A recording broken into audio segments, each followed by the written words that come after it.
Omugomborora eyachahi Joseph Muto yasinga akaruru nga chairman ow'ekibiina ekya NRM oguyatunga obululu 50 niko kusinga Joseph Kalimunda owatunga obululu 40. Erasmus Nsabimana yatunga obumwezi wa chairman kandi yasima abo bona abamushajika. Uyu munsi nari mpagaze ku bwa Vice Mugombora rya Nyarusiza kugira ngo ubutaha nzabona uko mpagarara ku flaga bera. Ndashimira abaturage gukomeza kunshiramo ibyiringiro no kuntora. Umunsi bantoye bakoze ndabashimiye kandi ndacafite ibyiza mfatanyije nabo byo kubagezaho ku majwi. Mugomborora ya Nyarusiza Gadi Gakara yatwara obwa finance kandi ogu yaraganisa kwa kuzakorera abantu kugira ngo batunguke. Cyatuma natsinda karuru turageneza kandi bashikira movement yacu tamusevene president wacu no twanezewe cyane ko tubonye insinzi cyane anezewe.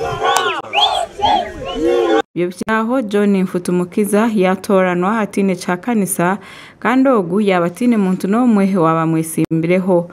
Jewe ndabusima abaturage ba Nyarusiza basanze kubiri ngombwa yanze kubikorwa NRM mu Bigombo umunyamakuru wabo cyangwa ushinzwe amakuru yose mu Rwanda ndetse n'Igombo kandi ku district twenga Nyarusiza twagiye ko turi kuja gucika ubwo twagije akaha ngeri kuja ku publicity ya NRM ku district.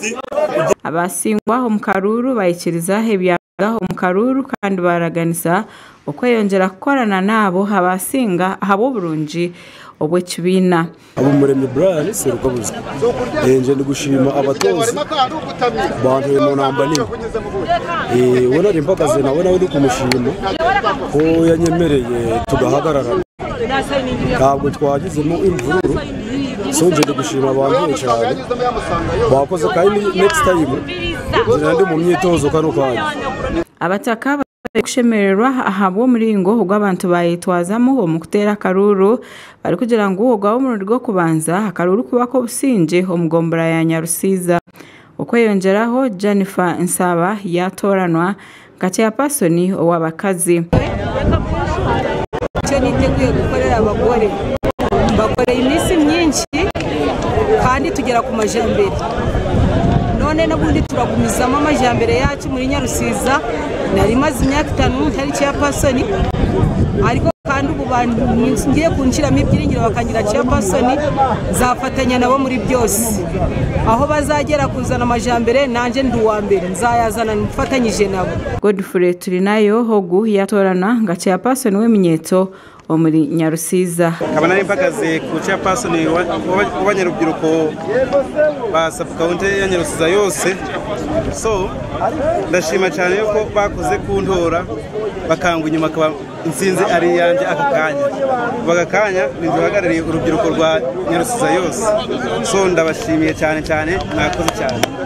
Akaruraka kaba hako businje aho babasa kutorana abantu batari bamwe na bamwe abo kujekera abantu na mnonga abo habineho bulema otireho na nakaciko akabantu abakuzire.